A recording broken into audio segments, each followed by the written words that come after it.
चतुर्दशाधिकविंशतमोऽध्यायः। ब्रह्मचर्य तथा वैराग्य से मुक्ति। भीष्म जी कहते हैं, राजन, अब मैं तुम्हें शास्त्र दृष्टि से मोक्ष का यथावत उपाय बताता हूँ। शास्त्र विहित कर्मों का निष्काम भाव से आचरण करता हुआ मनुष्य तत्वज्ञान से परम गति को प्राप्त कर लेता है। समस्त प्राणियों में मनुष्य श्रेष्ठ कहलाता है। मनुष्यों में द्विजों को और द्विजों में भी मंत्र दृष्टा वेदज्ञ ब्राह्मणों को श्रेष्ठ बताया गया है। वेद शास्त्रों के यथार्थ ज्ञाता ब्राह्मण समस्त भूतों के आत्मा, सर्वज्ञ और सर्वदर्शी होते हैं। उन्हें परमार्थ तत्व का पूर्ण निश्चय होता है। जैसे नेत्रहीन पुरुष मार्ग में अकेला होने पर तरह तरह के दुख पाता है, उसी प्रकार संसार में ज्ञानहीन मनुष्य को भी अनेक प्रकार के कष्ट भोगने पड़ते हैं। इसलिए ज्ञानी पुरुष ही सबसे श्रेष्ठ है। धर्म की इच्छा रखने वाले मनुष्य शास्त्र के अनुसार उन यज्ञादि सकौम धर्मों का अनुष्ठान करते हैं, किंतु आगे बताए जाने वाले गुणों के बिना इन्हें सबके लिए समान रूप से अभीष्ट मोक्ष नामक पुरुषार्थ की प्राप्ति नहीं होती। वाणी, शरीर और मन की पवित्रता, क्षमा, सत्य, धैर्य और स्मृति, इन गुणों को प्रायः सभी धर्मों के धर्मज्ञ पुरुष कल्याणकारी बताते हैं। ये जो ब्रह्मचर्य नामक गुण है, इसे तो शास्त्रों में ब्रह्म का स्वरूप ही बताया गया है। ये सब धर्मों से श्रेष्ठ है। ब्रह्मचर्य के पालन से मनुष्य परम पद को प्राप्त कर लेते हैं। वह परम पद 5 प्राण, मन, बुद्धि और 10 इंद्रियों के संघात रूप शरीर के संयोग से शून्य है, शब्द और स्पर्श से रहित है, जो कान से सुनता नहीं, आँख से देखता नहीं और वाणी द्वारा कुछ बोलता नहीं है, तथा जो मन से भी रहित है, वही वह परम पद या ब्रह्म है। मनुष्य बुद्धि के द्वारा उसका निश्चय करे और उसकी प्राप्ति के लिए निष्कलंक ब्रह्मचर्य व्रत का पालन करे। जो मनुष्य इस व्रत का अच्छी तरह पालन करता है, वह ब्रह्मलोक प्राप्त कर लेता है। मध्यम श्रेणी के ब्रह्मचारी को देवताओं का लोक प्राप्त होता है और कनिष्ठ श्रेणी का विद्वान ब्रह्मचारी श्रेष्ठ ब्राह्मण के रूप में जन्म लेता है। ब्रह्मचर्य का पालन अत्यंत कठिन है। उसके लिए जो उपाय है, वह मुझसे सुनो। ब्राह्मण को चाहिए कि जब रजोगुण की वृत्ति प्रकट होने और बढ़ने लगे तो उसे रोक दे। स्त्रियों की चर्चा न सुने, उन्हें नंगी अवस्था में न देखे, क्योंकि यदि किसी प्रकार नग्नावस्थाओं में उन पर दृष्टि चली जाती है तो दुर्बल हृदय वाले पुरुषों के मन में रजोगुण, राग या कामभाव का प्रवेश हो जाता है। ब्रह्मचारी के मन में यदि राग या काम विकार उत्पन्न हो जाए तो वह आत्मशुद्धि के लिए कृच्छव्रत का एक आचरण करे। यदि वीर्य की वृद्धि होने से उसे कामवेदना अधिक सता रही हो तो वह नदी या सरोवर के जल में प्रवेश करके स्नान करे। यदि स्वप्नावस्था में वीर्यपात हो जाए तो जल में गोता लगाकर मन ही मन 3 बार अघमर्षण 2 सूक्त का जप करे। विवेकी पुरुष को इस प्रकार ज्ञानयुक्त एवं संयमशील मन के द्वारा अपने अंतःकरण में प्रकट हुए पापमय कामविकार को दग्ध कर देना चाहिए। मुर्दे के समान अपवित्र एवं मलयुक्त नाड़ियां जिस प्रकार देह के भीतर दृढ़तापूर्वक बंधी हुई हैं, उसी प्रकार अज्ञान से उसके भीतर जीवात्मा भी दृढ़ बंधन में बांधा हुआ है, ऐसा जानना चाहिए। भोजन से प्राप्त हुए रस नाड़ी समूहों द्वारा संचरित होकर मनुष्यों के वात, पित्त, कफ, रक्त, त्वचा, मांस, स्नायु, अस्थि, चर्बी एवं संपूर्ण शरीर को तृप्त एवं पुष्ट करते हैं। इस शरीर के भीतर उपर्युक्त वात, पित्त आदि 10 वस्तुओं को वहन करने वाली 10 ऐसी नाड़ियां हैं जो 5 इंद्रियों के शब्द आदि गुणों को ग्रहण करने की शक्ति प्राप्त कराने वाली हैं। उन्हीं के साथ अन्य सहस्रों सूक्ष्म नाड़ियां सारे शरीर में फैली हुई हैं। जैसे नदियां अपने जल से यथासमय समुद्र को तृप्त करती रहती हैं, उसी प्रकार रस को बहाने वाली ये नाड़ी रूप नदियां इस देह सागर को तृप्त किया करती हैं। हृदय के मध्य भाग में एक मनोवहा नाम की नाड़ी है जो पुरुषों के काम विषयक संकल्प के द्वारा सारे शरीर से वीर्य को खींचकर बाहर निकाल देती है। उस नाड़ी के पीछे चलने वाली और संपूर्ण शरीर में फैली हुई अन्य नाड़ियां तेजस गुणरूप ग्रहण की शक्ति को वहन करती हुई नेत्रों तक पहुंचती हैं। जिस प्रकार दूध में छिपे हुए घी को मथानी से मथकर अलग किया जाता है, उसी प्रकार देहस्थ संकल्प और इंद्रियों से होने वाले स्त्रियों के दर्शन एवं स्पर्श आदि से मथित होकर पुरुष का वीर्य बाहर निकल जाता है। जैसे स्वप्न में संसर्ग न होने पर भी मन के संकल्प से उत्पन्न हुआ स्त्री विषयक राग उपस्थित हो जाता है, उसी प्रकार मनोवहा नाड़ी पुरुष के शरीर से संकल्प जनित वीर्य का निस्सारण कर देती है। भगवान महर्षि अत्रि वीर्य की उत्पत्ति और गति को जानते हैं तथा ऐसा कहते हैं कि मनोवहा नाड़ी, संकल्प और अन्न, ये तीन ही वीर्य के कारण हैं। इस वीर्य का देवता इंद्र है, इसलिए इसे इंद्रिय कहते हैं। जो ये जानते हैं कि वीर्य की गति ही संपूर्ण प्राणियों में वर्णसंकरता उत्पन्न करने वाली है, वे विरक्त हो अपने सारे दोषों को भस्म कर डालते हैं। इसलिए वे पुनः देह के बंधन में नहीं पड़ते। जो केवल शरीर की रक्षा के लिए भोजन आदि कर्म करता है, वह अभ्यास के बल से गुणों की साम्यावस्था रूप निर्विकल्प समाधि प्राप्त करके मन के द्वारा मनोवहा नाड़ी को संयम में रखते हुए अंतकाल में प्राणों को सुषुम्ना मार्ग से ले जाकर संसार बंधन से मुक्त हो जाता है। उन महात्माओं के मन में तत्वज्ञान का उदय हो जाता है, क्योंकि प्रणवोपासना से परिशुद्ध हुआ उनका मन नित्य प्रकाशमय और निर्मल हो जाता है। अतः मन को वश में करने के लिए मनुष्य को निर्दोष एवं निष्काम कर्म करने चाहिए। ऐसा करने से वह रजोगुण और तमोगुण से छूटकर इच्छानुसार गति प्राप्त कर लेता है। युवावस्था में प्राप्त किया हुआ ज्ञान प्रायः बुढ़ापे में क्षीण हो जाता है, परंतु परिपक्व बुद्धि मनुष्य समयानुसार ऐसा मानसिक बल प्राप्त कर लेता है जिससे उसका ज्ञान कभी क्षीण नहीं होता। वह परिपक्व बुद्धि वाला मनुष्य अत्यंत दुर्गम मार्ग के समान गुणों के बंधन को पार करके जैसे जैसे अपने दोष देखता है, वैसे ही वैसे उन्हें लांघकर अमृतमय परमात्म पद को प्राप्त कर लेता है। इस प्रकार श्री महाभारत शांति पर्व के अंतर्गत मोक्षधर्म पर्व में श्री कृष्ण संबंधी अध्यात्म कथन विषयक 214वां अध्याय पूरा हुआ। 1. कृच्छ शब्द से प्राजापतकृच्छ्र का ग्रहण किया जाता है। प्राजापतकृच्छ्र का विधान इस प्रकार है। त्रयः प्रातस्त्रयः सायं त्रयः मध्याद्याचितम् त्रयः परम च नाशनीयात् प्राजापत्योऽयमुच्यते। मनुस्मृति 11:212। 3 दिन केवल प्रातःकाल, 3 दिन केवल सायंकाल तथा 3 दिन तक केवल अयाचित अन्न का भोजन करे, फिर 3 दिन तक उपवास रखे। इसे प्राजापतकृच्छ कहा जाता है। 2. अघमर्षण सूक्त निम्नलिखित है।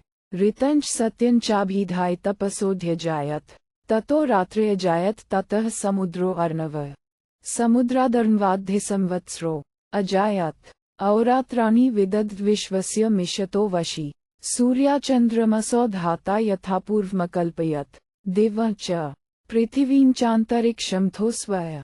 15-तमोऽध्याय। आसक्ति छोड़कर सनातन ब्रह्म की प्राप्ति के लिए प्रयत्न करने का उपदेश। भीष्म जी कहते हैं, युधिष्ठिर, इंद्रियों के विषयों का पार पाना बहुत कठिन है। जो प्राणी उनमें आसक्त होते हैं वे दुख भोगते रहते हैं, और जो महात्मा उनमें आसक्त नहीं होते वे परम गति को प्राप्त होते हैं। ये जगत जन्म, मृत्यु और वृद्धावस्था के दुखों, नाना प्रकार के रोगों तथा मानसिक चिंताओं से व्याप्त है। ऐसा समझकर बुद्धिमान पुरुष को मोक्ष के लिए ही प्रयत्न करना चाहिए।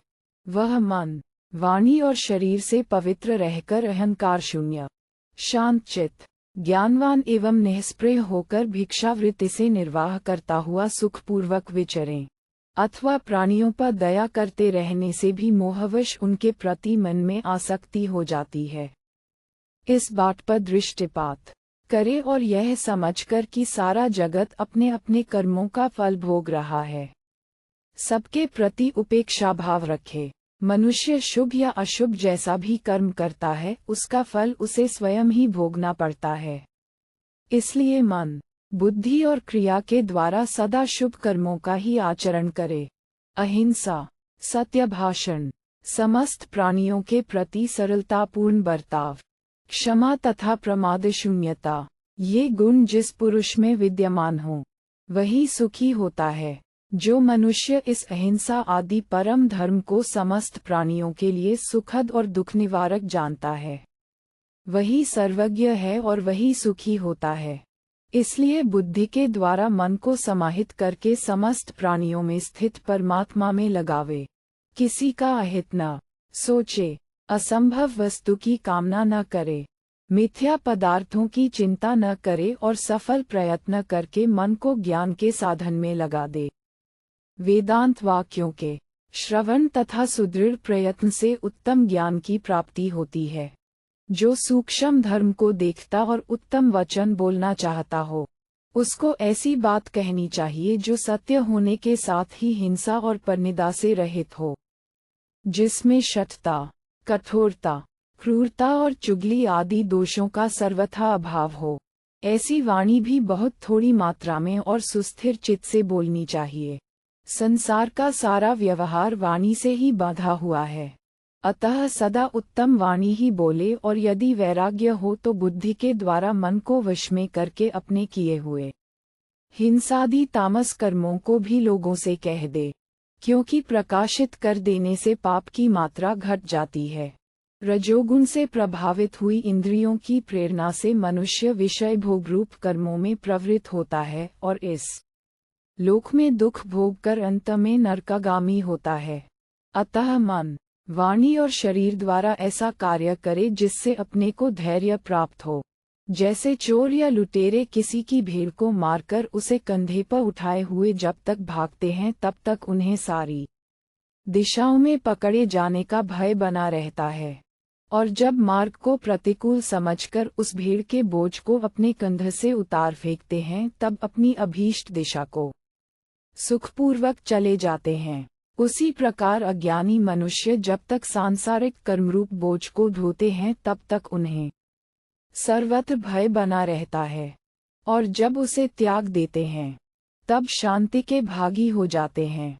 जैसे चोर या डाकू जब उस चोरी के माल का बोझ उतार फेंकता है तब जहां उसे सुख मिलने की आशा होती है उस दिशा में अनायास चला जाता है। उसी प्रकार मनुष्य राजस और तामस कर्मों को त्याग कर शुभ गति प्राप्त कर लेता है, जो सब प्रकार के संग्रह से रहित, निरीह, एकांतवासी, अल्पाहारी, तपस्वी और जितेंद्रिय है, जिसके संपूर्ण क्लेश ज्ञानाग्नि से दग्ध हो गए हैं, तथा जो योगानुष्ठान का प्रेमी और मन को वश में रखने वाला है, वह अपने निश्चल चित्त के द्वारा उस पर ब्रह्म परमात्मा को निःसंदेह प्राप्त कर लेता है। बुद्धिमान एवं धीर पुरुष को चाहिए कि वह बुद्धि को निश्चय ही अपने वश में करे, फिर बुद्धि के द्वारा मन को और मन के द्वारा अपनी इंद्रियों को विषयों की ओर से रोककर अपने अधीन करे। इस प्रकार जिसने इंद्रियों को वश में करके मन को अपने अधीन कर लिया है, उस अवस्था में उसकी इंद्रियों के अधिष्ठात्र देवता प्रसन्नता से प्रकाशित होने लगते हैं और ईश्वर की ओर प्रवृत्त हो जाते हैं। उन इंद्रिय देवताओं से जिसका मन संयुक्त हो गया है, उसके अंतःकरण में परब्रह्म परमात्मा प्रकाशित हो उठता है। फिर धीरे धीरे सत्वगुण प्राप्त होने पर वह मनुष्य ब्रह्मभाव को प्राप्त हो जाता है।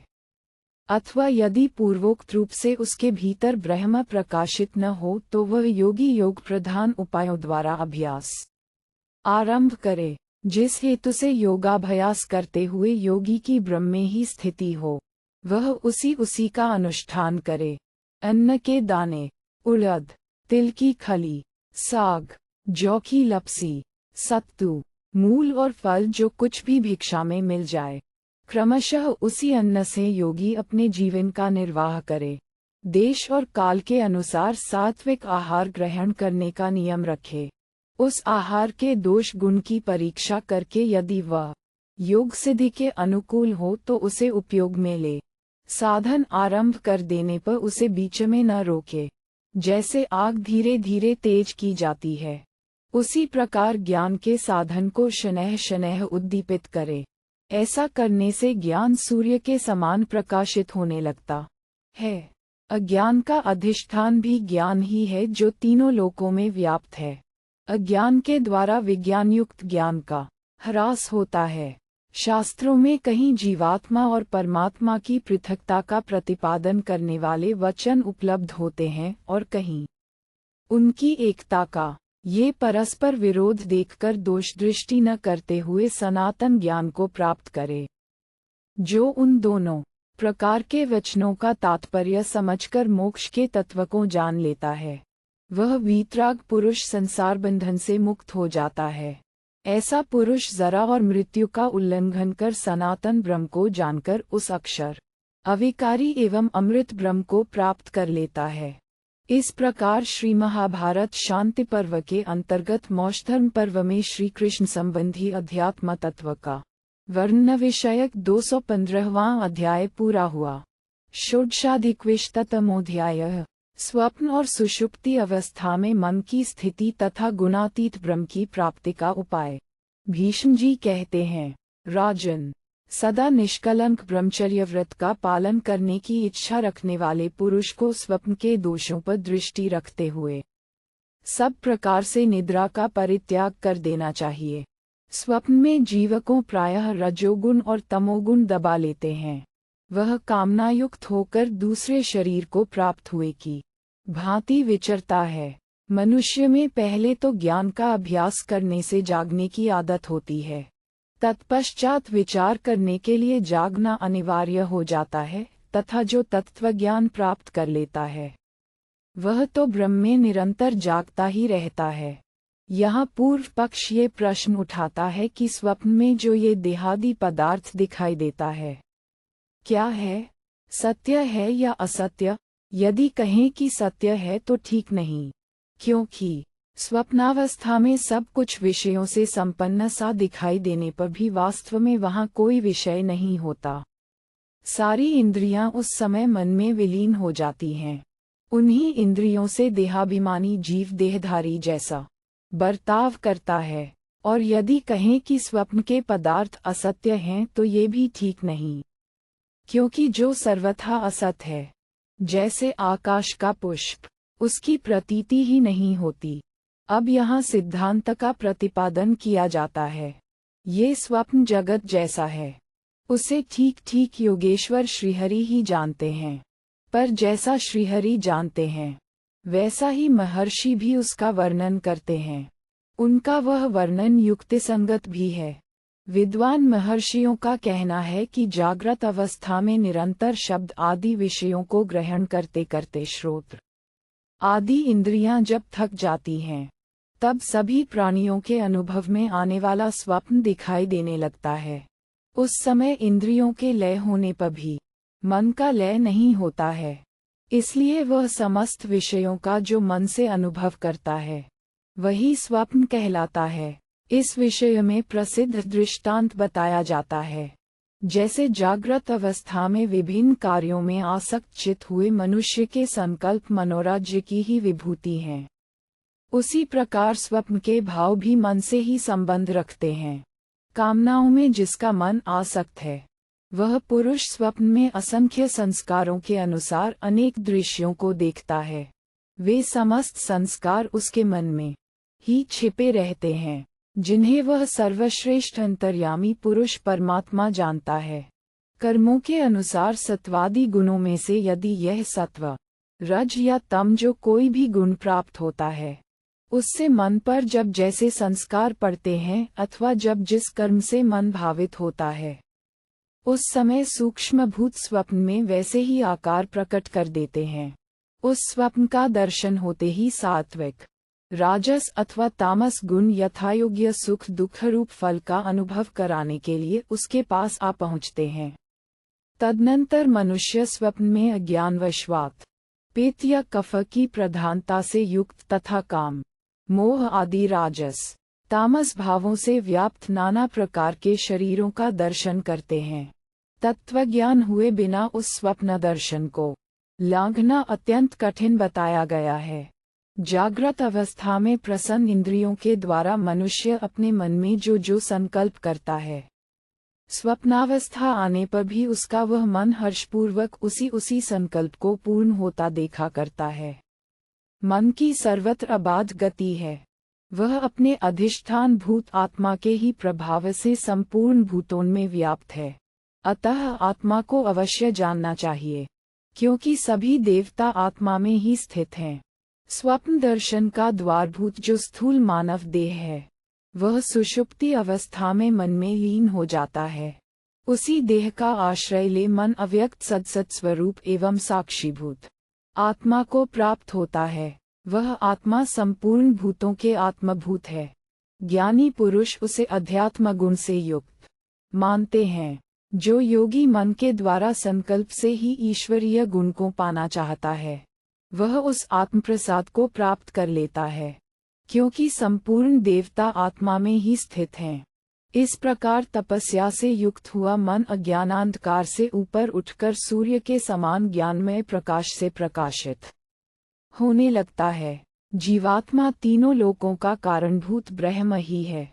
वह अज्ञान निवृत्ति के पश्चात महेश्वर विशुद्ध परमात्मा रूप से प्रतिष्ठित होता है। देवताओं ने तप का आश्रय लिया है और असुरों ने तपस्या में विघ्न डालने वाले दंभ, दर्प आदि तम को अपनाया है। परंतु ब्रह्म तत्व देवताओं और असुरों से छिपा हुआ है। तत्वज्ञ पुरुष इसे ज्ञान स्वरूप बताते हैं। सत्वगुण, रजोगुण और तमोगुण, इन्हें देवताओं और असुरों का गुण माना गया है। इनमें सत्व तो देवताओं का गुण और शेष दोनों असुरों के गुण हैं। ब्रह्म इन सभी गुणों से अतीत, अक्षर, अमृत, स्वयं प्रकाश और ज्ञान स्वरूप है। जो शुद्ध अंतःकरण वाले महात्मा उसे जानते हैं, वे परम गति को प्राप्त हो जाते हैं। ज्ञानमयी दृष्टि रखने वाले महापुरुष ही ब्रह्म के विषय में युक्तिसंगत बात कह सकते हैं, अथवा मन और इंद्रियों को विषयों की ओर से हटाकर एकाग्रचित हो चिंतन करने से भी ब्रह्म का साक्षात्कार हो सकता है। इस प्रकार श्री महाभारत शांति पर्व के अंतर्गत मोक्षधर्म पर्व में श्री कृष्ण संबंधी अध्यात्म का कथन विषयक 216वां अध्याय पूरा हुआ। सप्तदशाधिकविंशतमोऽध्याय। सच्चिदानंद घन परमात्मा, दृश्यवर प्रकृति और पुरुष, जीवात्मा, उन चारों के ज्ञान से मुक्ति का कथन तथा परमात्मा प्राप्ति के अन्य साधनों का भी वर्णन। भीष्म जी कहते हैं, राजन, जो मनुष्य सच्चिदानंद घन परमात्मा, दृश्यवर्ग तथा प्रकृति और पुरुष, इन चारों को नहीं जानता है, वह परब्रह्म परमात्मा को नहीं जानता है। परम ऋषि नारायण ने जिस व्यक्त और अव्यक्त तत्व का प्रतिपादन किया है, उसमें व्यक्त दृश्य वर्ग को मृत्यु के मुख में पड़ने वाला जाने और अव्यक्त को अमृत पद समझे, तथा नारायण ऋषि ने जिस प्रवृत्ति रूप धर्म का प्रतिपादन किया है, उसी पर चराचर प्राणियों सहित समस्त त्रिलोकी प्रतिष्ठित है। निवृत्ति रूप जो धर्म है, वह अव्यक्त सनातन ब्रह्म स्वरूप है। प्रजापति ब्रह्मा जी ने प्रवृत्ति रूप धर्म का उपदेश दिया है, परंतु प्रवृत्ति रूप धर्म पुनरावृत्ति का कारण है। उसके आचरण से संसार में बारंबार जन्म लेना पड़ता है, और निवृत्ति रूप धर्म परम गति की प्राप्ति कराने वाला है, जो सदा ज्ञान तत्व के चिंतन में संलग्न रहने वाला, शुभ और अशुभ को ज्ञान नेत्रों के द्वारा तत्व से देखने वाला तथा निवृत्तिपरायण मुनि है। वही उस परम गति को प्राप्त होता है। इस प्रकार विचारशील पुरुष को चाहिए कि वह पहले अव्यक्त एक, प्रकृति और पुरुष, जीवात्मा, इन दोनों का ज्ञान प्राप्त करे। फिर इन दोनों से श्रेष्ठ जो परम महान पुरुषोत्तम तत्व है, उसका विशेष रूप से ज्ञान प्राप्त करे। ये प्रकृति और पुरुष, जीवात्मा, दोनों ही अनादि और अनंत हैं, दोनों ही अलिंग निराकार हैं तथा दोनों ही नित्य, अविचल और से भी महान हैं। ये सब बातें इन दोनों में समान रूप से पाई जाती हैं। परंतु इनमें जो अंतर या वैलक्षण्य है वह दूसरा ही है जिसे बताया जाता है। प्रकृति त्रिगुणमयी है। ब्रह्म के सकाश से सृष्टि करना उसका सहज धर्म है, किंतु क्षेत्रज्ञ अथवा पुरुष के स्वरूप को प्रकृति से सर्वथा विपरीत विलक्षण जानना चाहिए। वह स्वयं गुणों से रहित तथा प्रकृति के विकारों कार्यों का दृष्टा है। ये दोनों प्रकृति और पुरुष संपूर्णतः इंद्रियों के विषय नहीं हैं। दोनों ही आकार रहित तथा एक दूसरे से विलक्षण हैं। प्रकृति और पुरुष के संयोग से चराचर की उत्पत्ति होती है, जो कर्म से ही जानी जाती है। जीव मन इंद्रियों द्वारा कर्म करता है। वह जिस जिस कर्म को करता है उसका कर्ता कहलाता है। कौन, मैं, ये और वह, इन शब्दों एवं संज्ञाओं द्वारा उसी का वर्णन किया जाता है। जैसे पगड़ी बांधने वाला पुरुष 3 वस्त्रों, पगड़ी, ऊर्ध्व वस्त्र, अधोवस्त्र से परिवेष्टित होता है, उसी प्रकार ये देहाभिमानी जीव सत्व, रज और तम 3 गुणों से आवृत होता है। अतः इन्हीं हेतुओं से आवृत हुई इन 4 वस्तुओं, सच्चिदानंदघन परमात्मा, दृश्य वर्ग, प्रकृति और पुरुष को जानना चाहिए। इन्हें भली भांति तत्व से जान लेने पर मनुष्य मृत्यु के समय मोह में नहीं पड़ता है। जो दिव्य संपत्ति अर्थात ब्रह्म ज्ञान प्राप्त करना चाहे, उस देहधारी पुरुष को अपना मन शुद्ध रखना चाहिए और शरीर से कठोर नियमों का पालन करते हुए निर्दोष तप का अनुष्ठान करना चाहिए। आंतरिक तप चैतन्यमय प्रकाश से युक्त है। उसके द्वारा तीनों लोक व्याप्त हैं। आकाश में सूर्य और चंद्रमा भी तप से ही प्रकाशित हो रहे हैं। लोक में तप शब्द विख्यात है। उस तप का फल है ज्ञान स्वरूप प्रकाश, रजोगुण और तमोगुण का नाश करने वाला जो निष्काम कर्म है, वही तपस्या का स्वरूप बोधक लक्षण है। ब्रह्मचर्य और अहिंसा को शारीरिक तप कहते हैं। मन और वाणी का भली भांति किया हुआ संयम मानसिक तप कहलाता है। वैदिक विधि को जानने और उनके अनुसार चलने वाले द्विजातियों से ही अन्न ग्रहण करना उत्तम माना गया है। ऐसे अन्न का नियम पूर्वक भोजन करने से रजोगुण से उत्पन्न होने वाला पाप शांत हो जाता है। उससे साधक की इंद्रियां भी विषयों की ओर से विरक्त हो जाती हैं। इसलिए उतना ही अन्न ग्रहण करना चाहिए जितना जीवन रक्षा के लिए वांछनीय हो। इस प्रकार योगयुक्त मन के द्वारा जो ज्ञान प्राप्त होता है, उसे जीवन के अंत समय तक पूरी शक्ति लगाकर धीरे धीरे प्राप्त ही कर लेना चाहिए। इस कार्य में धैर्य नहीं छोड़ना चाहिए। योगप्रायण योगी की बुद्धि कार्यों द्वारा व्याहत नहीं होती। वह वैराग्यवश अपने स्वभाव में स्थित रहता है, रजोगुण से रहित होता है तथा देहधारी होकर भी शब्द की भांति अबाध गति से सर्वत्र विचरण करता है।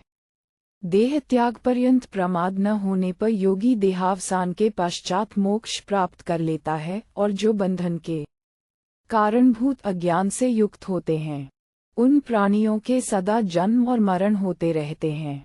जिनको ब्रह्म ज्ञान प्राप्त हो गया है, उनका प्रारब्ध अनुसरण नहीं करता है, अर्थात वे प्रारब्ध के बंधन से मुक्त हो जाते हैं। परंतु जो इसके विपरीत स्थिति में हैं, अर्थात जिनका अज्ञान दूर नहीं हुआ है, वे प्रारब्धवश जन्म मृत्यु के चक्कर में पड़े रहते हैं। कुछ योगीजन बुद्धि के द्वारा अपने चित्त को विषयों की ओर से हटाकर आसन की दृढ़ता से स्थिरता पूर्वक देह को धारण करते हुए इंद्रिय गोलकों से संबंध त्याग कर सूक्ष्म बुद्धि होने के कारण ब्रह्म की उपासना करते हैं। कोई शास्त्र में बताए हुए क्रम से उत्तरोत्तर उत्कृष्ट तत्व का ज्ञान प्राप्त करते हुए पराकाष्ठा तक पहुंचकर वहीं बुद्धि के द्वारा ब्रह्म का अनुभव करते हैं। जिसने योग के द्वारा अपनी बुद्धि को शुद्ध कर लिया है, ऐसा कोई योगी ही देह स्थिति पर्यंत आश्रयरहित अपनी ही महिमा में प्रतिष्ठित ब्रह्म में स्थित रहता है। इसी तरह कोई तो योग धारणा के द्वारा सगुण ब्रह्म की उपासना करते हैं और कोई उस परम देव का चिंतन करते हैं, जो के समान ज्योतिर्मय और अविनाशी कहा गया है।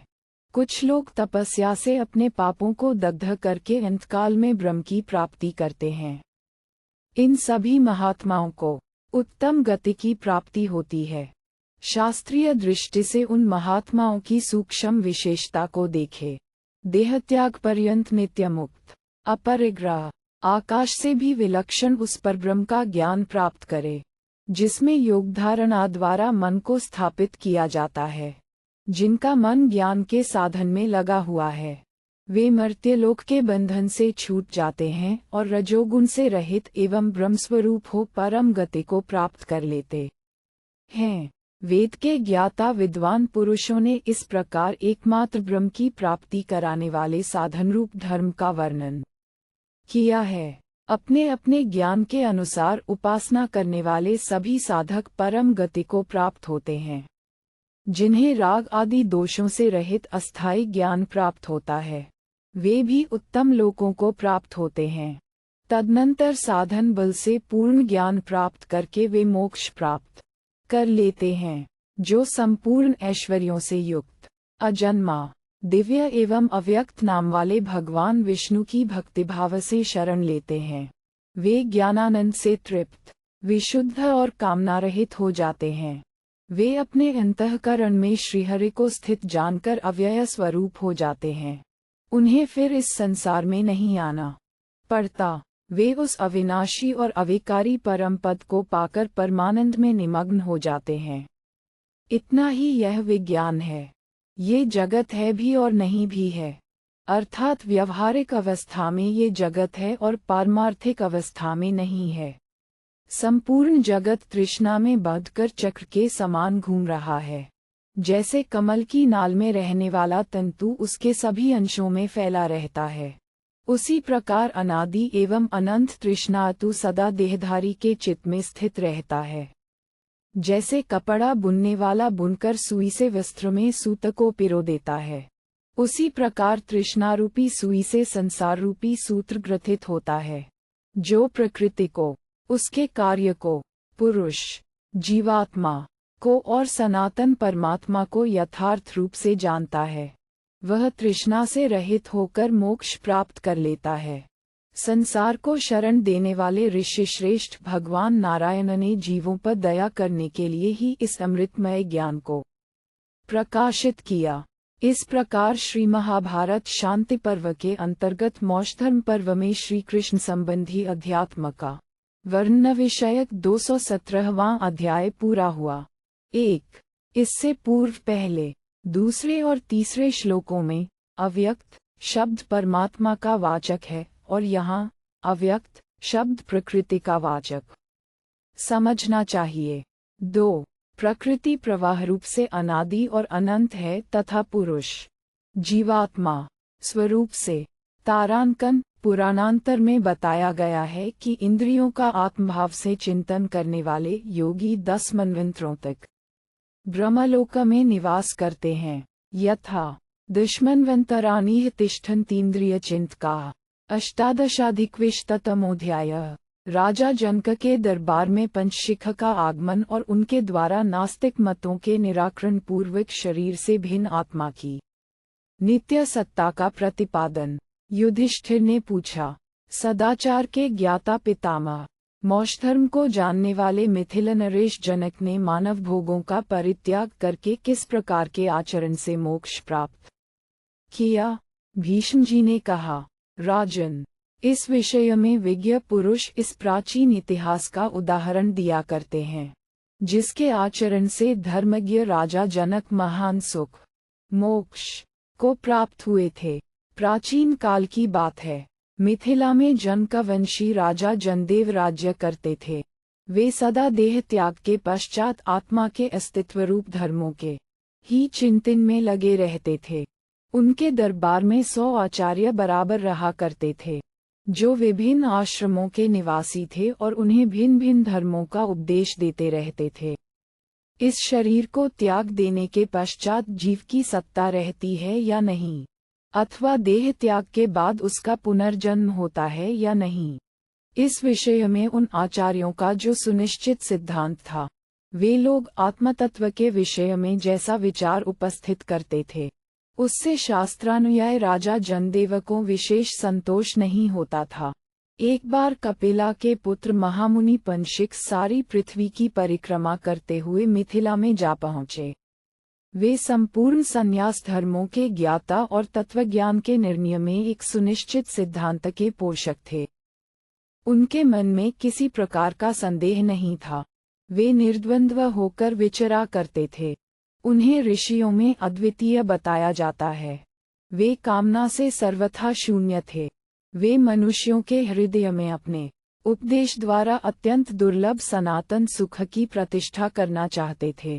सांख्य के विद्वान तो उन्हें साक्षात प्रजापति महर्षि कपिल का ही स्वरूप बताते हैं।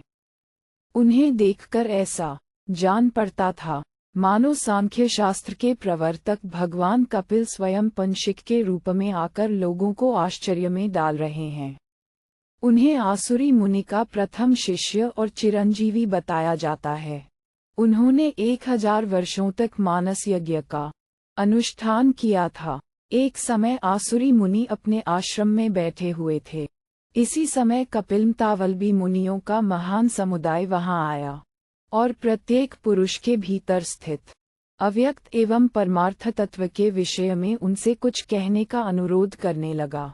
उन्हीं में पंशिक भी थे, जो 5 स्रोतों इंद्रियों वाले मन के व्यापार उहापोह में कुशल थे, पंचरात्र आगम के विशेषज्ञ थे, 5 कोशों के ज्ञाता और तद्विषयक 5 प्रकार की उपासनाओं के जानकार थे। शाम, दम, उप्रति, तितिक्षा और समाधान इन 5 गुणों से भी युक्त थे। उन 5 कोशों से भिन्न होने के कारण उनके शिखा स्थानीय जो ब्रह्म है वह पंशिक कहा गया है। उसके ज्ञाता होने से ऋषि को भी पंशिक माना गया है। आसुरी तपोबल से दिव्य दृष्टि प्राप्त कर चुके थे। ज्ञान यज्ञ के द्वारा सिद्धि प्राप्त करके उन्होंने क्षेत्र और क्षेत्रज्ञ के भेद को स्पष्ट रूप से समझ लिया था। जो एकमात्र अक्षर और अविनाशी ब्रह्म नाना रूपों में दिखाई देता है, उसका ज्ञान आसुरी ने उस मुनिमंडली में प्रतिपादित किया। उन्हीं के शिष्य पंशिक थे, जो मानवी स्त्री के दूध से पले थे। कपिला नाम वाली कोई कुटुंबिनी ब्राह्मणी थी। उसी स्त्री के पुत्र भाव को प्राप्त होकर वे उसके स्तनों का दूध पीते थे। अतः कपिला का पुत्र कहलाने के कारण कापिलेय नाम से उनकी प्रसिद्धि हुई। उन्होंने नैष्ठिक ब्रह्म में निष्ठा रखने वाली बुद्धि प्राप्त की थी। कापिलेय के जन्म का यह वृतांत मुझे ने बताया था। उनके कपिला पुत्र कहलाने और सर्वज्ञ होने का यही परम उत्तम वृतांत है। धर्मज्ञ पंशिक ने उत्तम ज्ञान प्राप्त किया था। वे राजा जनक को 100 आचार्यों पर समान भाव से अनुरक्त जान उनके दरबार में गए और वहां जाकर उन्होंने अपने युक्तियुक्त वचनों द्वारा उन सब आचार्यों को मोहित कर दिया। उस समय महाराज जनक कपिलानंदन पंचशिख का ज्ञान देखकर उनके प्रति आकृष्ट हो गए और अपने 100 आचार्यों को छोड़कर उन्हीं के पीछे चलने लगे। तब मुनि व पंशिक ने राजा को धर्मानुसार चरणों में पड़ा देख उन्हें योग्य अधिकारी मानकर परम मोक्ष का उपदेश दिया, जिसका सांख्य शास्त्र में वर्णन है। उन्होंने जाति निर्वेद 1 का वर्णन करके कर्म निर्वेद 2 का उपदेश किया। तत्पश्चात सर्वनिर्वेद 3 की बात बताए। उन्होंने कहा, जिसके लिए धर्म का आचरण किया जाता है, जो कर्मों के फल का उदय होने पर प्राप्त होता है, वह इहलोक या परलोक का भोग नश्वर है। उस पर आस्था करना उचित नहीं। वह मोहरूप, चंचल और अस्थिर है। कुछ नास्तिक ऐसा कहा करते हैं कि देहरूपी आत्मा का विनाश प्रत्यक्ष देखा जा रहा है। संपूर्ण लोक इसका साक्षी है। फिर भी यदि कोई शास्त्र प्रमाण की ओट लेकर देह से भिन्न आत्मा की सत्ता का प्रतिपादन करता है तो वह परास्त है, क्योंकि उसका कथन लोकानुभव के विरुद्ध है। आत्मा के स्वरूपभूत शरीर का अभाव होना ही उसकी मृत्यु है। इस दृष्टि से दुख, वृद्धावस्था तथा नाना प्रकार के रोग, ये सभी आत्मा की मृत्यु ही हैं, क्योंकि इनके द्वारा शरीर का आंशिक विनाश होता रहता है। फिर भी जो लोग आत्मा को देह से भिन्न मानते हैं, उनकी यह मान्यता बहुत ही असंगत है। यदि ऐसी वस्तु का भी अस्तित्व मान लिया जाए जो लोक में संभव नहीं है, अर्थात यदि शास्त्र के आधार पर ये स्वीकार कर लिया जाए कि शरीर से भिन्न कोई अजर अमर आत्मा है जो स्वर्गादि लोकों में दिव्य सुख भोगता है, तब तो बंदीजन जो राजा को अजर अमर कहते हैं, उनकी वह बात भी ठीक माननी पड़ेगी। सारांश ये है कि जैसे बंदीजन आशीर्वाद में उपचारतः राजा को अजर अमर कहते हैं, उसी प्रकार यह शास्त्र का वचन भी औपचारिक ही है। निरोग शरीर को ही अजर अमर और यहाँ के प्रत्यक्ष सुख भोग को ही स्वर्गीय सुख कहा गया है। यदि आत्मा है या नहीं, ये संशय उपस्थित होने पर अनुमान से उसके अस्तित्व का साधन किया जाए तो इसके लिए कोई ऐसा ज्ञापक हेतु नहीं उपलब्ध होता जो कहीं दोषयुक्त न होता हो। फिर किस अनुमान का आश्रय लेकर लोक व्यवहार का निश्चय किया जा सकता है? अनुमान और आगम, इन दोनों प्रमाणों का मूल प्रत्यक्ष प्रमाण है। आगम या अनुमान यदि प्रत्यक्ष अनुभव के विरुद्ध है तो वह कुछ भी नहीं है, उसकी प्रामाणिकता नहीं स्वीकार की जा सकती। जहाँ कहीं भी ईश्वर, अदृष्ट अथवा नित्य आत्मा की सिद्धि के लिए अनुमान किया जाता है, वहाँ साध्य साधन के लिए की हुई भावना भी व्यर्थ है।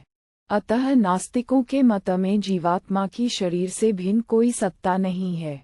ये बात स्थिर हुई।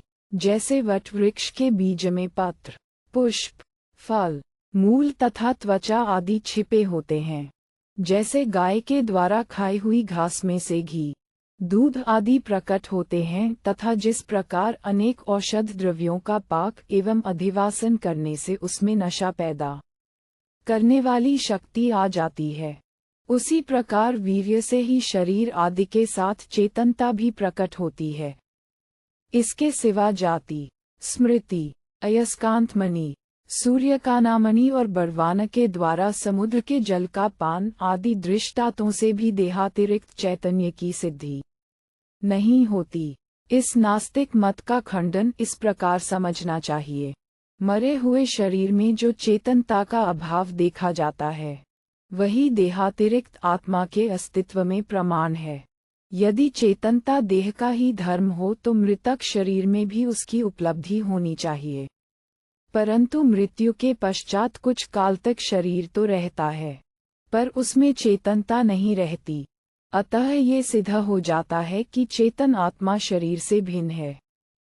नास्तिक भी रोग आदि की निवृत्ति के लिए मंत्र, जप तथा तांत्रिक पद्धति से देवता आदि की आराधना करते हैं। वह देवता क्या है?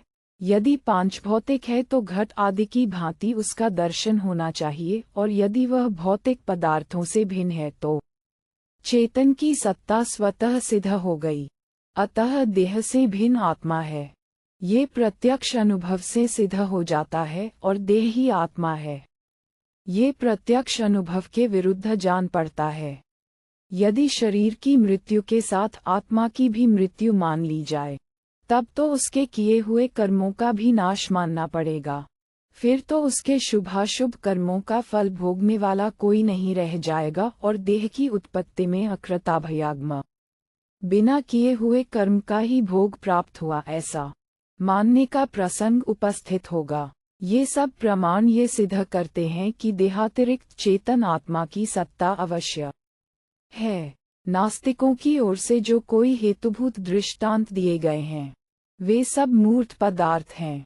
मूर्त जड़ पदार्थ से मूर्त जड़ पदार्थ की ही उत्पत्ति होती है। यही उन दृष्टांतों द्वारा सिद्ध होता है, जैसे काष्ठ से अग्नि की उत्पत्ति। यदि पंचभूतों से आत्मा की अथवा मूर्त से अमूर्त की उत्पत्ति स्वीकार की जाए, तब तो पृथ्वी आदि मूर्त पदार्थों से आकाश की भी उत्पत्ति माननी पड़ेगी, जो असंभव है। आत्मा अमूर्त पदार्थ है और देह मूर्त, अतः अमूर्त की मूर्त के साथ समानता अथवा मूर्त भूतों के संयोग से अमूर्त चेतन आत्मा की उत्पत्ति नहीं हो सकती। कुछ लोग अविद्या, कर्म, तृष्णा, लोभ, मोह तथा दोषों के सेवन को पुनर्जन्म में कारण बताते हैं। अविद्या को वे क्षेत्र कहते हैं। पूर्व जन्मों का किया हुआ कर्म बीज है और तृष्णा अंकुर की उत्पत्ति कराने वाला स्नेह या जल है। यही उनके मत में पुनर्जन्म का प्रकार है। वे अविद्या आदि कारण समूह सुषुप्ति और प्रलय में भी संस्कार रूप में गूढ़भाव से स्थित रहते हैं। उनके रहते हुए जब एक मरणधर्मा शरीर नष्ट हो जाता है, तब उसी से पूर्वोक्त अविद्या आदि के कारण दूसरा शरीर उत्पन्न हो जाता है। जब ज्ञान के द्वारा अविद्या आदि निमित्त दग्ध हो जाते हैं, तब शरीर नाश के पश्चात सत्व बुद्धि का क्षय रूप मोक्ष होता है, ऐसा उनका कथन है। उपर्युक्त नास्तिक मत में आस्तिक लोग इस प्रकार दोष देते हैं। क्षणिक विज्ञानवादी की मान्यता के अनुसार शरीर और जीव जब क्षणिक हैं, तब पूर्व क्षणवर्ती शरीर से परक्षणवर्ती शरीर रूप जाति, धर्म और प्रयोजन सभी दृष्टियों से भिन्न है। ऐसी अवस्था में यह वही है। इस प्रकार प्रत्यभिज्ञा स्मृति नहीं हो सकती, अथवा भोग मोक्ष आदि सब कुछ बिना इच्छा किए ही अकस्मात प्राप्त हो जाता है, ऐसा मानना पड़ेगा। उस दशा में ये भी कहा जा सकता है कि मोक्ष की इच्छा करने वाला दूसरा है, साधन करने वाला दूसरा है और उससे मुक्त होने वाला भी दूसरा ही है। यदि ऐसी ही बात है, तब दान, विद्या, तपस्या और बल से किसी को क्या प्रसन्नता होगी, क्योंकि उसका किया हुआ सारा कर्म दूसरे को ही अपना फल प्रदान करेगा। अर्थात दान करते समय जो दाता है, वह क्षणिक विज्ञानवाद के अनुसार फल भोग काल में नहीं रह जाता। अतः पुण्य या पाप एक करता है और उसका फल दूसरा भोगता है। यदि कहें यह आपत्ति तो अभीष्ट ही है कि कर्म करते समय जो करता है, वह फल भोग काल में नहीं है। एक विज्ञान से उत्पन्न हुआ दूसरा विज्ञान ही फल भोगता है। तब तो इसमें ये देवदत्त नामक पुरुष यज्ञदत्त आदि दूसरों के किए हुए अशुभ कर्मों से दुखी एवं प्रकृत शुभ कर्मों से सुखी हो सकता है, क्योंकि जब कर्ता दूसरा और भोक्ता दूसरा है, तब तो किसी का भी कर्म किसी को भी सुख दुख दे सकता है। उस दशा में दृश्य और अदृश्य का निर्णय भी यही होगा कि जो पूर्व क्षण में दृश्य था, वह वर्तमान क्षण में अदृश्य हो गया, तथा जो पहले अदृश्य था, वही इस समय दृश्य हो रहा है।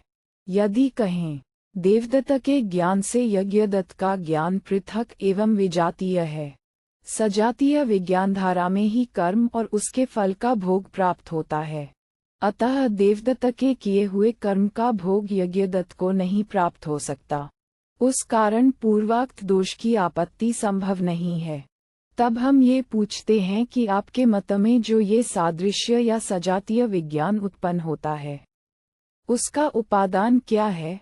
यदि पूर्वक्षणवर्ती विज्ञान को ही उपादान बताया जाए तो ये ठीक नहीं है, क्योंकि वह विज्ञान नष्ट हो चुका, और यदि पूर्वक्षणवर्ती विज्ञान का नाश ही उत्तरक्षणवर्ती सजातीय विज्ञान की उत्पत्ति में कारण है, तब तो यदि कुछ लोग किसी के शरीर को मूसलों से मार डालें तो उस मरे हुए शरीर से भी दूसरे शरीर की पुनः उत्पत्ति हो सकती है।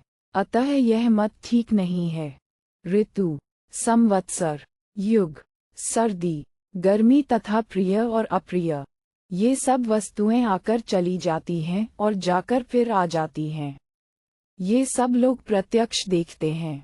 उसी प्रकार सत्वसंक्षय रूप मोक्ष भी फिर आकर निवृत्त हो सकता है, क्योंकि विज्ञान धारा का कहीं अंत नहीं है।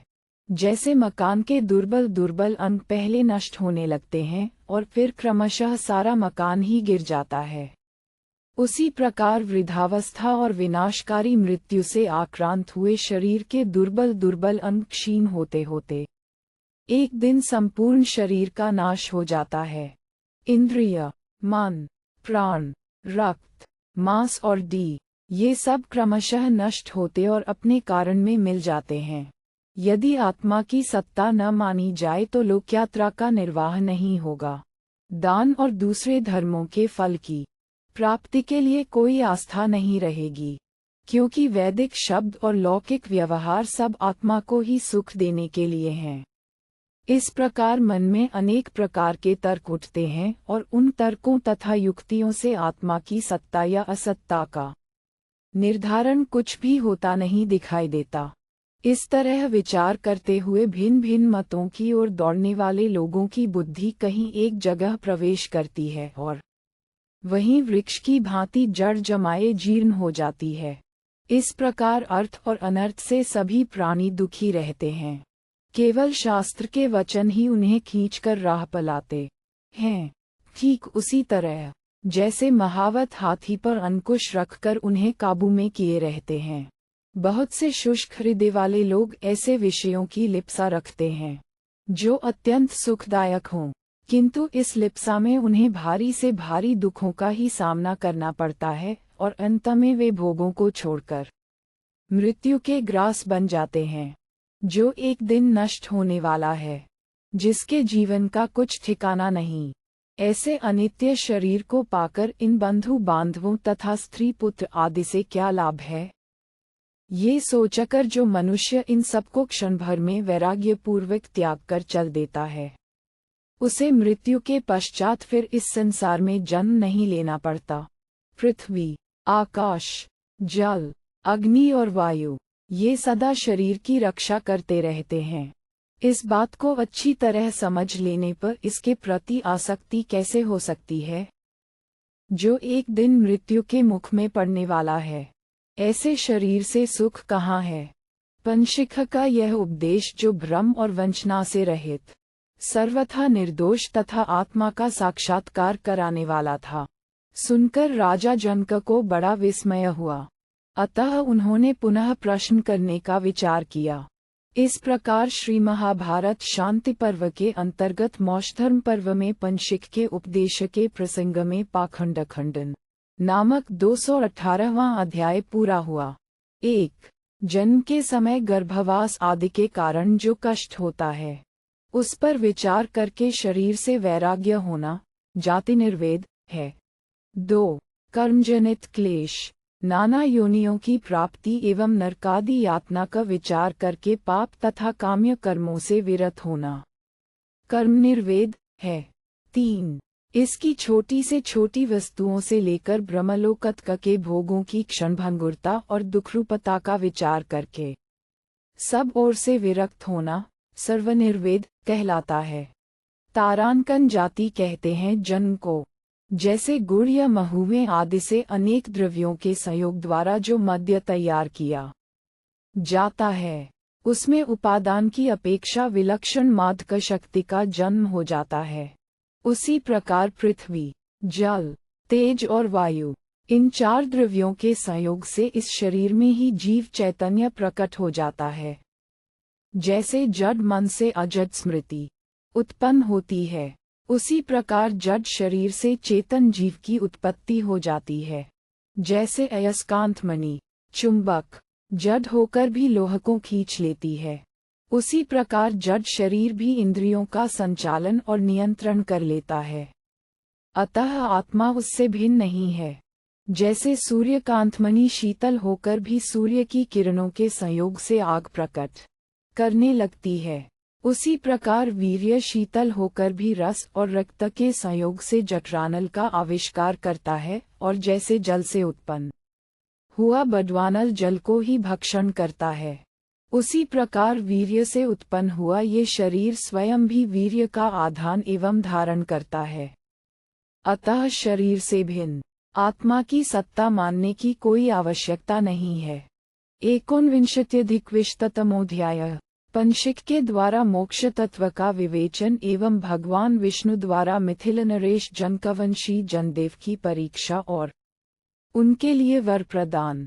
भीष्म जी कहते हैं, राजन, महर्षि पंशिख के इस प्रकार उपदेश देने पर जनदेव जनक ने पुनः उनसे मृत्यु के पश्चात आत्मा की सत्ता या विनाश के विषय में प्रश्न किया। जनक ने पूछा, भगवान, यदि मृत्यु के पश्चात किसी की कोई विशेष संज्ञा नहीं रह जाती तो उस स्थिति में अज्ञान अथवा ज्ञान क्या करेगा? द्विज श्रेष्ठ, देखिए, मनुष्य की मृत्यु के साथ साथ उसका सारा साधन नष्ट हो जाता है। फिर वह पहले से सावधान हो या असावधान, क्या विशेष लाभ उठा सकेगा?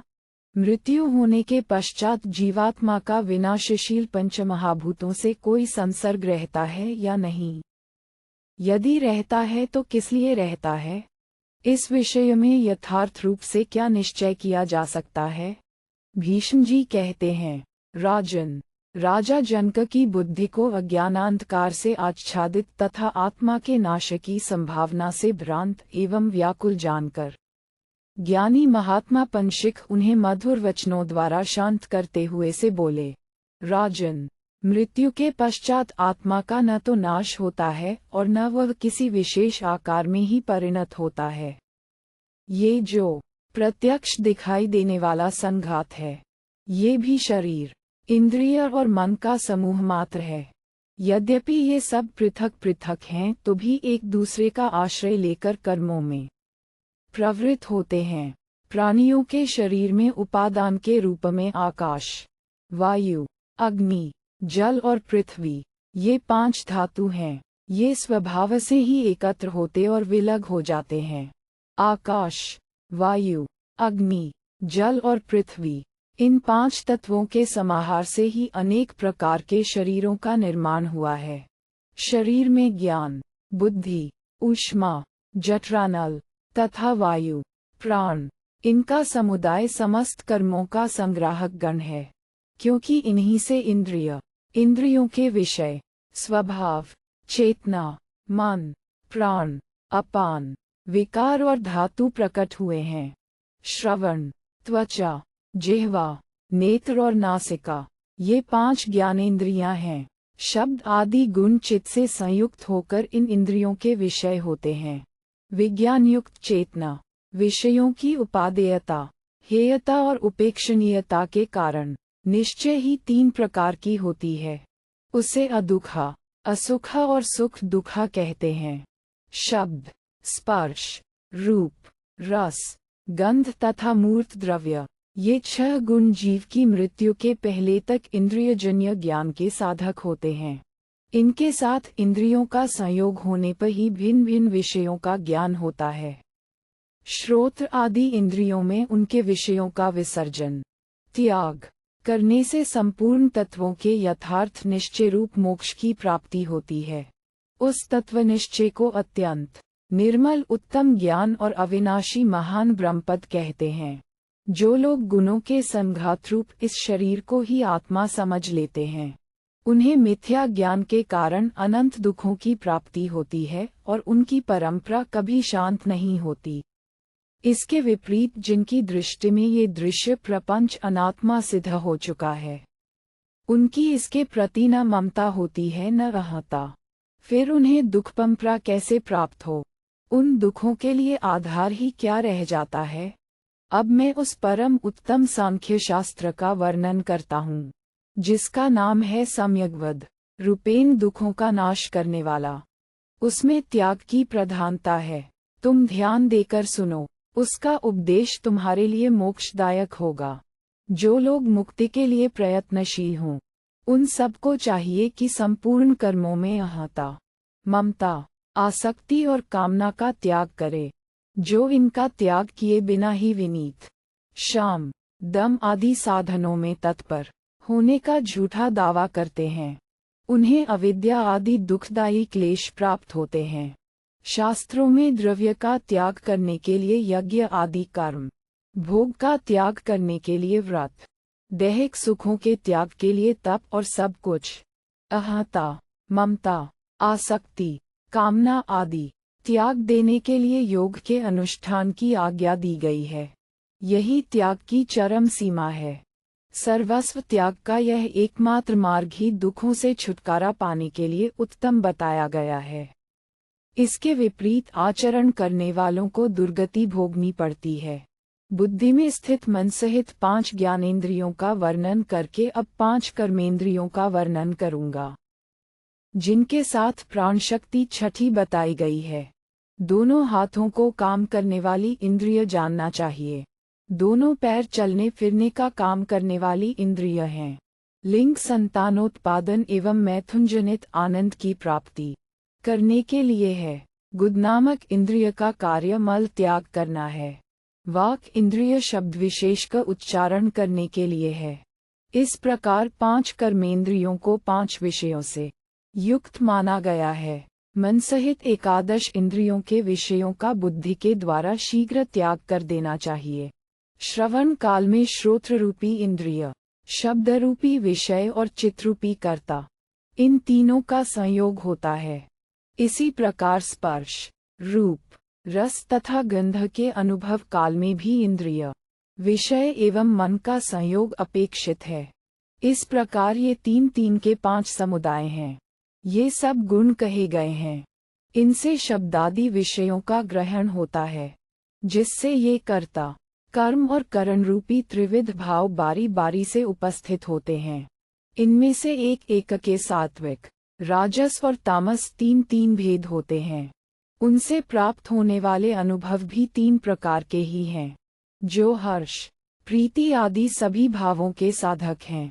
हर्ष, प्रीति, आनंद, सुख और चित्त की शांति, ये सब भाव बिना किसी कारण के स्वतः हों या कारणवश भक्ति, ज्ञान, वैराग्य, सत्संग आदि के कारण हों, सात्विक गुण माने गए हैं।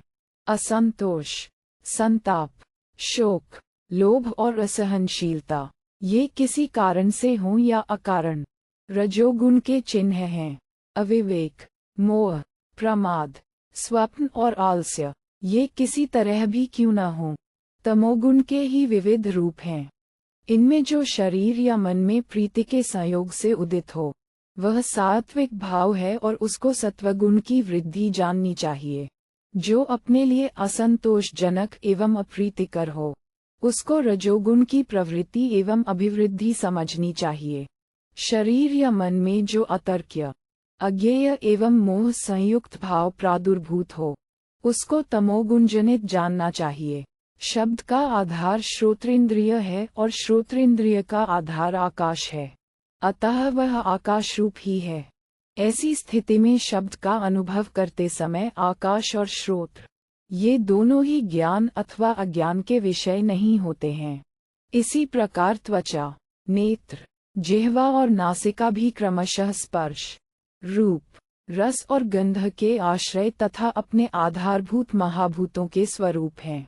इन सब का कारण मन है, इसलिए ये सब के सब मन स्वरूप हैं।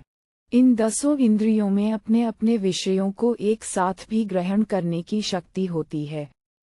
11वां मन और 12वीं बुद्धि, इनको इंद्रियों का सहायक समझना चाहिए। तमोगुण जनित सुषुप्ति काल में अपने कारण में विलीन हो जाने से इंद्रियां विषयों का ग्रहण नहीं कर सकती, किंतु उनका नाश नहीं होता है। उनमें जो अपने विषयों को एक साथ ग्रहण करने की शक्ति है, वह लौकिक व्यवहार में ही दिखाई देती है, सुषुप्ति काल में नहीं।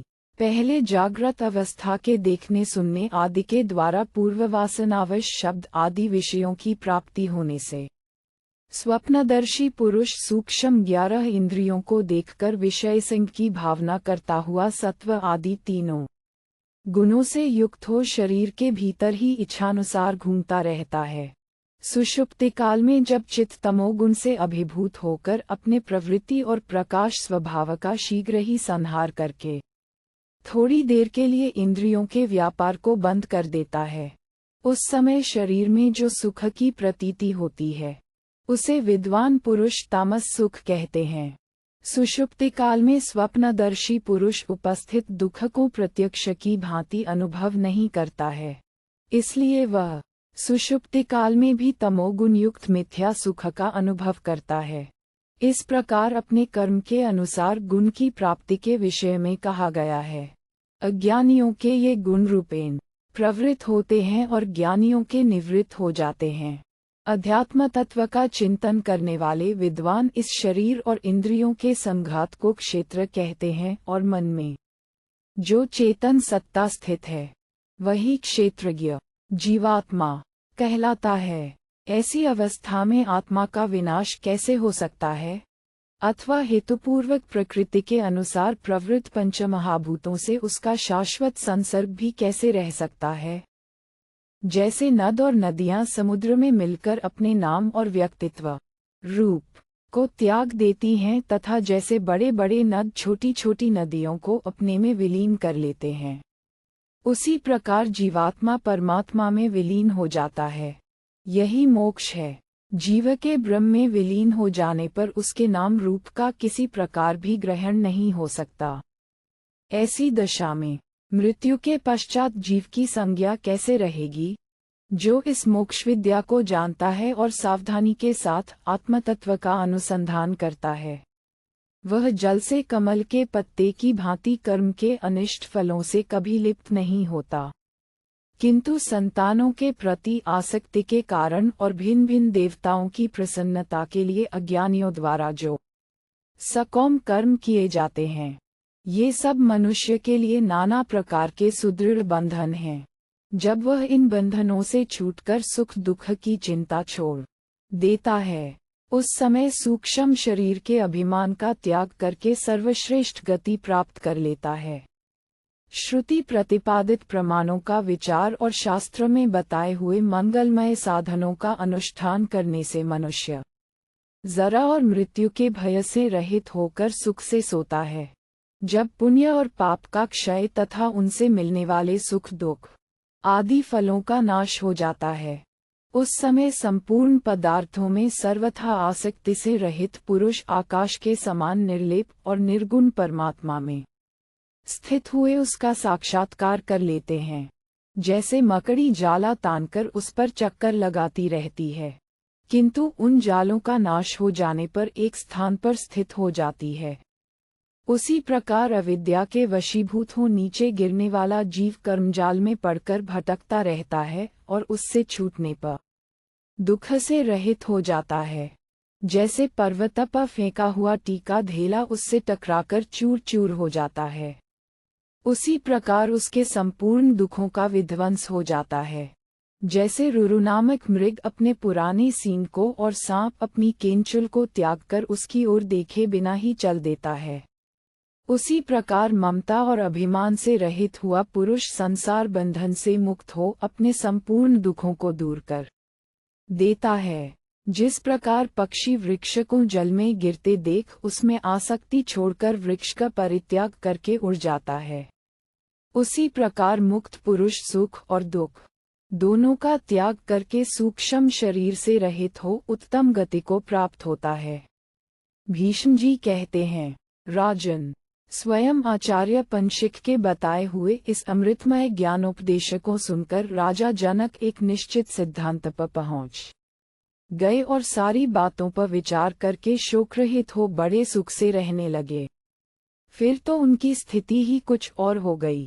एक बार उन मिथिला नरेश राजा जनक ने मिथिला नगरी को आग से जलती देखकर स्वयं ये गार प्रकट किया था कि इस नगर के जलने से मेरा कुछ भी नहीं जलता है। राजन, यहाँ जो मोक्ष तत्व का निर्णय किया गया है, उसका जो पुरुष सदा स्वाध्याय और चिंतन करता रहता है, उसे उपद्रवों का कष्ट नहीं भोगना पड़ता, दुख तो उसके पास कभी फटकने नहीं पाते हैं। तथा जिस प्रकार राजा जनक कपिलतावलबी पंशिक के समागम से इस ज्ञान को पाकर मुक्त हो गए थे, उसी प्रकार वह भी मोक्ष प्राप्त कर लेता है। नृपश्रेष्ठ, महामते, पूर्व काल में जिस उद्देश्य से अग्नि द्वारा मिथिला नगरी जलाई गई, उसे बताता हूँ, सुनो। जनकवंशी राजा जनदेव परमात्मा में कर्मों को स्थापित करके सर्वात्मता को प्राप्त होकर उसी भाव से सर्वत्र विचरण करते थे। महाप्राज्ञ जनक अध्यात्म तत्व के ज्ञाता होने के कारण निष्काम भाव से यज्ञ, दान, होम और पृथ्वी का पालन करते हुए भी उस अध्यात्म ज्ञान में ही तन्मय रहते थे। एक समय संपूर्ण लोकों के अधिपति साक्षात भगवान नारायण ने राजा जनक के मनोभाव की परीक्षा लेने का विचार किया, अतः वे ब्राह्मण रूप से वहां आए। उन परम बुद्धिमान श्रीहरि ने मिथिला नगरी में कुछ प्रतिकूल आचरण किया, तब वहां के श्रेष्ठ द्विजों ने उन्हें पकड़कर राजा को सौंप दिया। ब्राह्मण के अपराध को लक्ष्य करके राजा ने उनसे इस प्रकार कहा। जनक ने कहा, ब्राह्मण, मैं तुम्हें किसी प्रकार दंड नहीं दूंगा। तुम मेरे राज्य से, जहाँ तक मेरी राज्य भूमि की सीमा है, उससे बाहर निकल जाओ। मिथिला नरेश के ऐसा कहने पर उन श्रेष्ठ ब्राह्मण ने मंत्रियों से घिरे हुए उन महात्मा राजा जनक से इस प्रकार कहा, महाराज, आप सदा पद्मनाभ भगवान नारायण के चरणों में अनुराग रखने वाले और उन्हीं के शरणागत हैं। अहो, आप कृतार्थ रूप हैं, आपका कल्याण हो। अब मैं चला जाऊंगा। ऐसा कहकर वे ब्राह्मण वहां से चल दिए। जाते जाते राजा की परीक्षा लेने के लिए उन श्रेष्ठ ब्राह्मण रूपधारी भगवान श्रीहरि ने स्वयं ही मिथिला नगरी में आग लगा दी। मिथिला को जलती हुई देखकर राजा तनिक भी विचलित नहीं हुए। लोगों के पूछने पर उन्होंने उनसे यह बात कही, मेरे पास आत्मज्ञान रूप अनंत धन है, अतः अब मेरे लिए कुछ भी प्राप्त करना शेष नहीं है। इस मिथिला नगरी के जल जाने पर भी मेरा कुछ नहीं जलता है। राजा जनक के इस प्रकार कहने पर उन द्विज श्रेष्ठ ने भी उनकी बात सुनी और उनके मनोभाव को समझा। फिर उन्होंने मिथिला नगरी को पूर्ववत सजीव एवं दाह रहित कर दिया। साथ ही उन्होंने राजा को अपने साक्षात स्वरूप का दर्शन कराया और उन्हें वर देते हुए पुनः कहा, नरेश्वर, तुम्हारा मन सद्भावपूर्वक धर्म में लगा रहे और बुद्धि तत्वज्ञान में परिनिष्ठित हो। सदा विषयों से विरक्त रहकर तुम सत्य के मार्ग पर डटे रहो। तुम्हारा कल्याण हो। अब मैं जाता हूँ। उनसे ऐसा कहकर भगवान श्रीहरि वहीं अंतर्धान हो गए। राजन, ये प्रसंग तुम्हें सुना दिया। अब और क्या सुनना चाहते हो? इस प्रकार श्री महाभारत शांति पर्व के अंतर्गत मौषधर्म पर्व में पंचशिखा का उपदेश नामक 219वां अध्याय पूरा हुआ। दाक्षिणात्य अधिक पाठ के 15 श्लोक मिलाकर कुल 67 श्लोक हैं। तारांकन, ये दोनों ज्ञान अथवा अज्ञान के विषय नहीं होते। इस कथन का अभिप्राय यूं समझना चाहिए, जो श्रवण काल में शब्द का अनुभव करता है, वह उसके साथ ही श्रोत्र और आकाश का अनुभव नहीं करता है। साथ ही उसे इन दोनों का अज्ञान भी नहीं रहता, क्योंकि शब्द का श्रवणेंद्रिय और आकाश दोनों से संबंध है। इन दोनों के बिना शब्द का अनुभव हो ही नहीं सकता।